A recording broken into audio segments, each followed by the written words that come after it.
Well, he did it again. Francis spoke to Eugenio Scalfari. And by now, some will say it's old news. Maybe. But I think we need to take a deeper look at what Francis said recently, because these comments are, quite frankly, kind of nuts. So let's look at the latest kerfuffle with Francis and his atheist buddy that he keeps telling all manner of strange things to.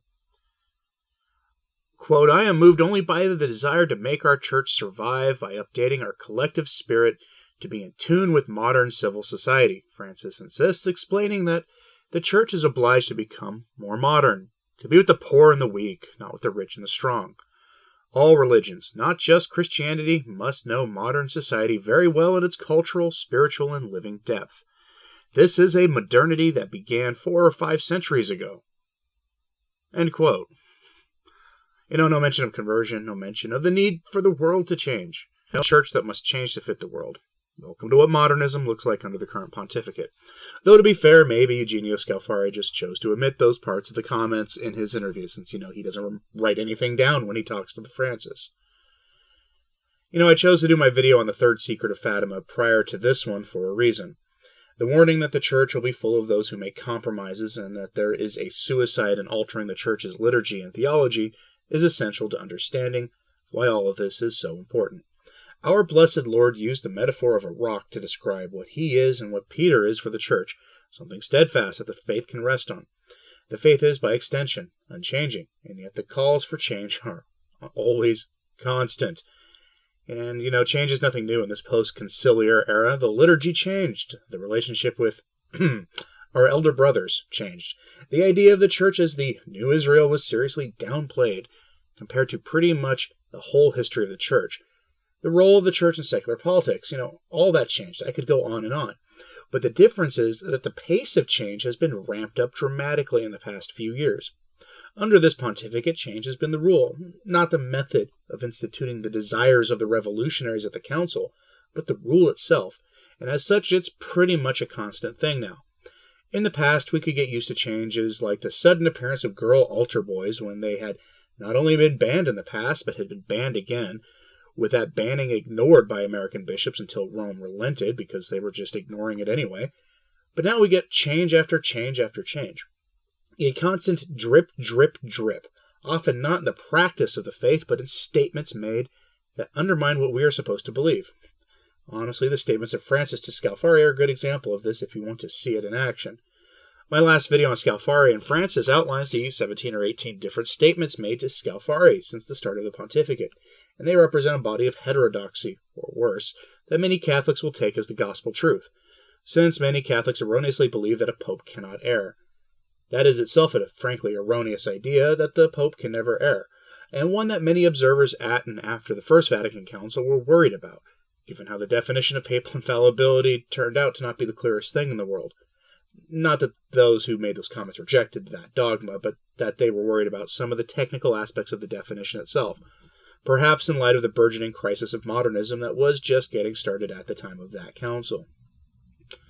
There is a definite sense among Catholics who absolutely cringe and die a little inside, though, every time Francis sits down with Scalfari for an interview, especially since the crazy things Scalfari claims that Francis says in those interviews are rarely, if ever, publicly denied.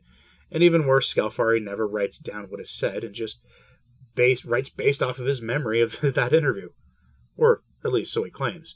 Since there's nothing in writing, there's no real record to correct and no real way for Francis or his subordinates to demand to see his interview notes.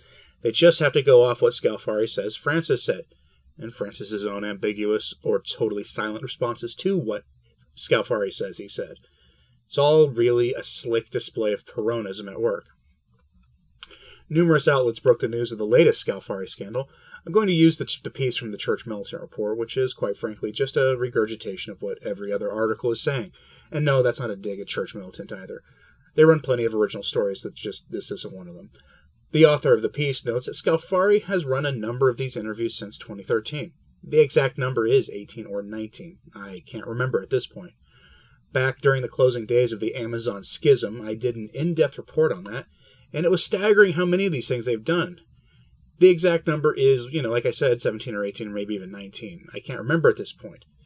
And it was staggering because, well, we all just fall for it over and over again as a means of distraction. Each one of these interviews has been controversial by its very nature. In the past, Scalfari reported that Francis denied the Catholic teaching on hell, questioned or even denied the bodily resurrection of our blessed Lord, and made all sorts of crazy statements that couldn't be verified. Which is the key to all of this. Though with the denial of the resurrection, the Vatican did issue a statement because, frankly, to not deny that one might have been going a tad too far. The international outcry was just too much to let it continue. But in this case, Scalfari brags about his relationship with Francis, of whom he says that Francis has a broad knowledge of the current global situation, not only in Italy and Europe, but in the whole world. Francis, Scalfari claims, believes he has the task of bringing together everyone under God, not only Catholics and Protestants, but monotheists and polytheists. Scalfari allegedly quotes Francis here. Allegedly, I say. Buckle up. Quote, authority is not command, but coherence. Jesus has authority because there was consistency between what he taught and what he said. The planet is under threat. The climate must be our first priority as an emergency.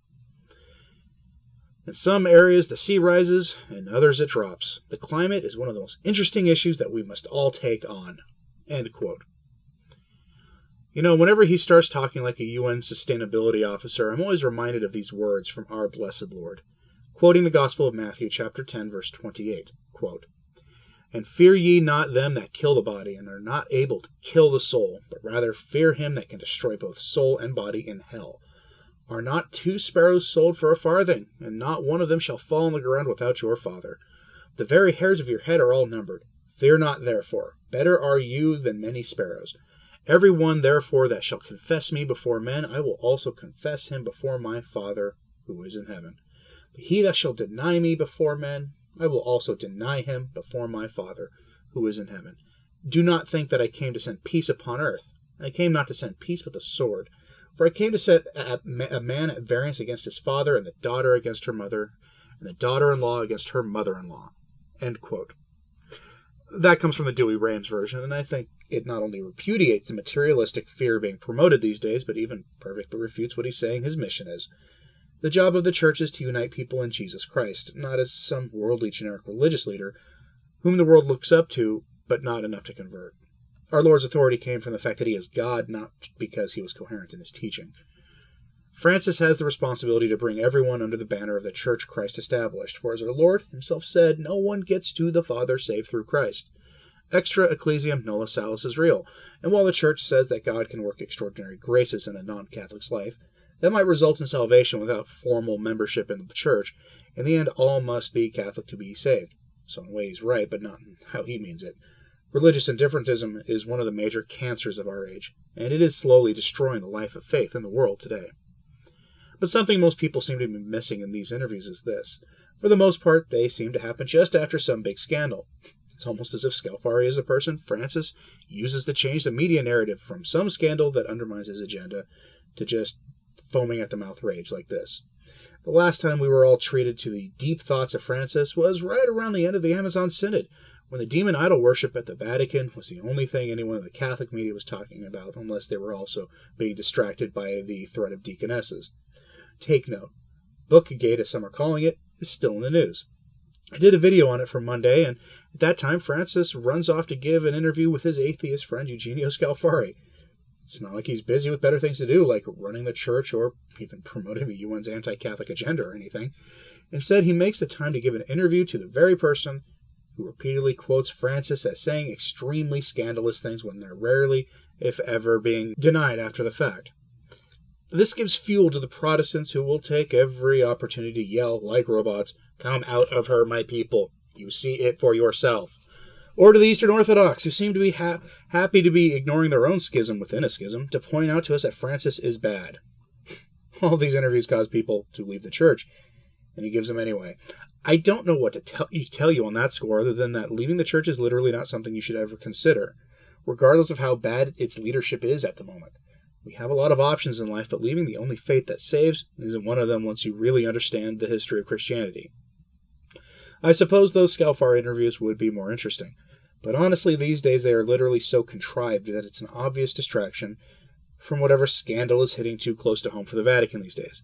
So don't lose sight of the fact that there is some internal dissension going on right now over the issue of clerical celibacy, and that it appears that the traditional teaching of the Church may be under attack, with the Germans eagerly waiting in the wings to promote further heresy based on whatever silly ruling comes out in the coming days.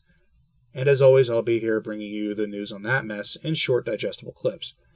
Until then, let me know your thoughts on this in the comments. Keep praying for the Church. You get ready for Lent. And come on, let's actually make it count this year. Thanks for listening. I'm Anthony Stine. Ave Maria.